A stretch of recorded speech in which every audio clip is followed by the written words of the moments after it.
didn't know I was going to call you a pizza. You're welcome. Ken is kind of a great example for us on the opposite side of Evan. As you can see, he's a couple years older. So we expect a little bit more from him. Ken and I have known each other for almost 2 years now.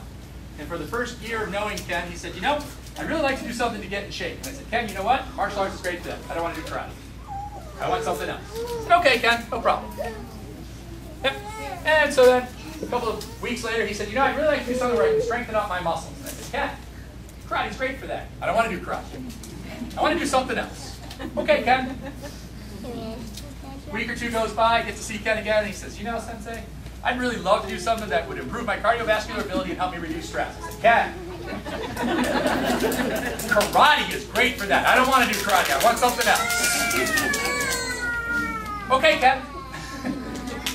So one of the adages that we always teach is, when the student is ready, the teacher appears. Ken is at his 1-year anniversary today, getting his green belt.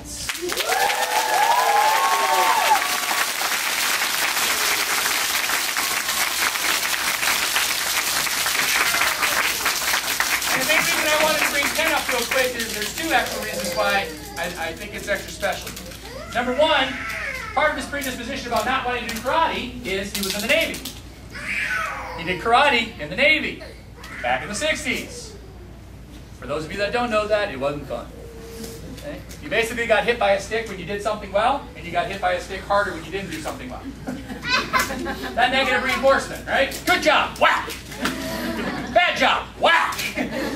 So, it was a little frustrating. You know, you get bloody knuckles, you get broken bones, there was no pads back then, so we had a real negative thought about what karate was. But instead of me sitting here and saying, Ken, you gotta do karate, you gotta come see me, right? We slowly talked to him, and he finally came to his own conclusion, well, maybe I'll try a class. I said, Ken, give me 1 class. A year later, here we are. Now, the second part that's important, you may not have noticed because he hides it pretty well, he's got a brace on his knee. Okay? So he's nursing an injury, and this is the other thing we talk about. He comes into my office, what, 3 weeks ago? Sensei, I have to quit. There's no quitting in karate, Ken. Why do you need to quit? Well, I hurt my knee and I can't kick right now. What was my answer? We'll adjust your workout. So what? So what? I can't kick. So what? Well, I can't kick with this knee. So what? Well, if I lift it, it hurts. So what? We'll make those adjustments. You need to do your karate sitting down. No, that's embarrassing. Okay? Can you do it standing still? I can do that. Yeah. So the idea, again, is it's our job as master instructors to be able to help the student reach their path of black belt. Again, that's unique.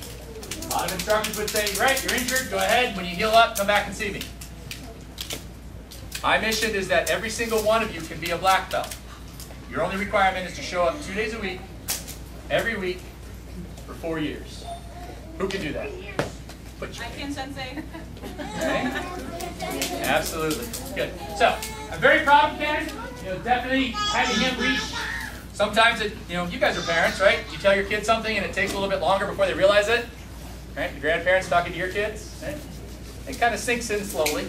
But Ken came around. So I'm very proud that he gave it a shot and that he stuck with it and that he's able to give 100% of what you have when you're in class, not 100% of what I expect. Big, big difference. Big round of applause for Ken.